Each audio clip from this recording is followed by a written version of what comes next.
attend. Parang ang trabaho, hindi ako masyadong pinapansin ng producers. Ang nagbigay sa akin agad ng movie, Mano po, was Motherly. Oh. And then now, sa dami ng nakasama ko, sa dami ng nakilala ko, isa lang ang nagsabi she was going to have a press con with our showbiz friends for Kiko. And that's Mother Lily's daughter, Roselle. So we're very grateful to the Monteverdes, and we will never forget them. My heart is so full kasi namin Monteverde. Parang abot langit yung pagka-touch namin. So we're very grateful. Tinutuloy ng mga heirs and heir the legacy of the great regal matriarch. And Sal and I will call each other na sis. Kasi mother was like a mother to us talaga. Umpisa pa lang, tinutulungan na niya si Kiko. Tapos ako, binigyan niya ng project. Parang, you know, and they're the ones na hindi ko nakasama from the beginning. So it means so much more. In another company. Yes, it means so much more. Oo. And parang sila lang yung talagang voluntarily laging tumutulong sa kanya, tumutulong sa akin. So, thank you, sis. Thank you. And to officially welcome you to the Regal home. This is where it all started. Our President and CEO, Marie Jose Monteverde. Hello. Magandang hapon sa inyo. I'm so glad that you're here because in support of Senator of Kiko Pangilinan, of course, na who's running for Senator this year. And of course, Ms. Sharon Pangilinan. Love you, sis.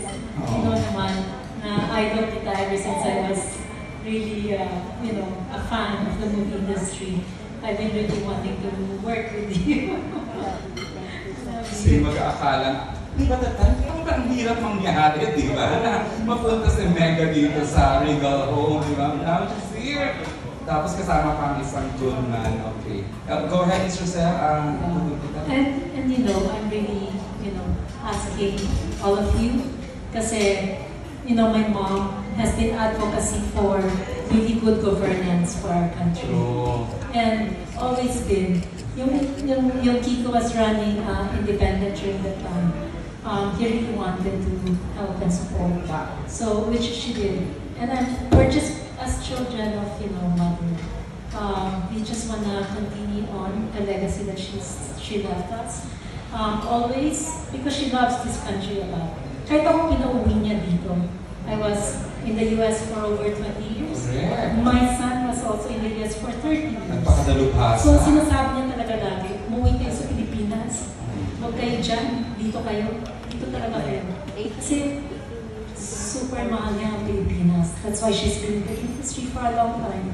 Kasi love din yung industry. Love niya kayong lahat. Diba? So parang she's really after progress in our country. And that this is the reason why we're here.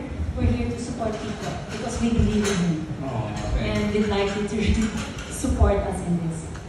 Thank you. Yeah, kilig din na. Later on, we get to hear from the great Kiko Pangilinan. But before that, he's not really well, but he's here! Pakipakit ang support kay Senator Kiko and Inay Maniga. Our Executive Vice President, Keith Ryan Monteverde. Your message, pwede ba, sir? Oh, I know you're not... Yeah, I think my mom said it best already. My Lola really set a good examples for us in terms of supporting the Philippines, supporting the industry, and we're just very happy here to support Senator Kiko here today. So thank you all. Alright, thank you, Sir Keith. Pangilinan! Thank you. Magandang hapon sa kanila lahat. We'd like to apologize for being a bit late. My fault. No. We both had regular interviews. You didn't hear me lang. I was outside in the balcony. Because ang sama ng signal pagka nandun ka sa mataas na building. But anyway, we apologize. Masyadong hectic na rin ang schedule. And so we were doing interviews before coming here. Just a very short story about this press call. When Roselle said we will agree to have this press call, I was, of course, the first person I remembered and missed was Mother Lily. because it was always mother who would put this together for us since 2001.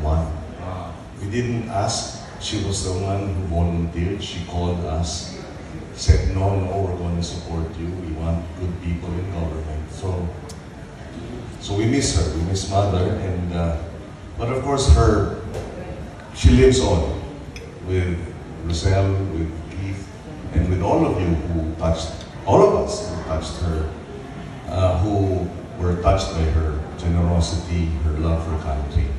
In fact, Roselle, when I was giving instructions to my team to help put this together and coordinate with you, 2 times I had to edit my message because I had to change mother to Roselle. Out of habit ba? Mother really will put together, mother will put together the press con. And I said, Roselle pala, Roselle. And then that was the first time. The second time, again, out of habit, we're going to have a press con with mother, with Roselle. That's how we miss mother so much, because she was really like a mother to us. And as Roselle said, truly, she was inspiring. You know, when we were down, when we felt that we were alone, especially that independent run, we didn't join the administration or the opposition. So we were solo. She called us again and said, we need to help you, we have to win. So, yes, she's still alive, very much alive in our hearts. And the family. And thank you, Roselle, thank you, Keith, for the support. And when we're here, 6 more days, tapos ng kampanya. It's the home stretch. We're still struggling to solidify a hold in the top 12. Several polls have placed us statistically tied from number 9 to 12 with about 8 other candidates. So it's really a tight race, an extremely tight race. Maybe because only 12 will make it, maybe the difference between 12 and 13 can be less than 100,000 votes. So every vote counts. Every vote matters. And that's why this press con today, hopefully, we will be able to bring our message, which, by the way, has been hijacked left and right by trolls. We have been bashed, we have been trolled. They have spliced video, demeaning us, insulting us, mocking us, and that's why this, hopefully, the media, the showbiz media, can help us correct the lies that have been spread and continues to be spread. Palagay ko, because nga we're statistically tied, there are those who are afraid and have resorted to disinformation. Yung talagang nagbigay ng oras para sila ang talo. Thank you, and again to the Monteverde family, thank you very much for this support. Again, nakakataba ng puso. It inspires us to continue this fight. Maraming salamat. Thank you, Senator Kiko. Sabi ko nga, Sama-sama na. Sama-sama na. First, I didn't really expect to cry, I'm sorry. Pero walking into Valencia, kasi naalala ko yung pamukha ni Mother sa lamang na loob namin sa Monteverde family na sana napayaman ko si Mother nung kalakasan ko, kabataan ko. Pero for the Monteverdes to continue showing us love and the true meaning of being family nanos is we're just really grateful. Kasi can I just say, I'm also on pagod na kami kasi 5 days na lang matatapos ng kampanya. Hindi ko maintindihan. Sorry, nadadala ako ng inuutangan ko kay Mother, pero sumasama yung sinasabi ko kay Kiko very often. Hindi ko maintindihan din. Umiyak ako dahil kay Mother, hindi. Sorry. Naku, nagdadrama nga, baka ako, pang-mangin na naman ako. Nahahalo-halo po, sorry. Sabi ko, di ko maintindihan. Kung selfish tayong tao, okay na buhay namin maayos na eh. Patahimik na ako. Tapos si Kiko, okay naman, may mga nagpundar kami negosyo, ganyan, okay mga anak namin, ang ayos-ayos namin na palaki. Si Kaki's graduating na this month. So right after elections, I'm going to attend her graduation. Miel has finished her first year, so 3 years na lang siya. Pero talagang calling ni Kiko, bata pa lang siya, is ready to serve.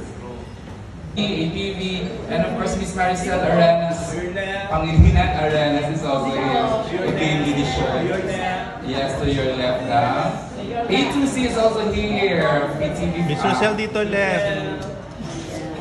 TV5, Manila. And this time I'd like to call in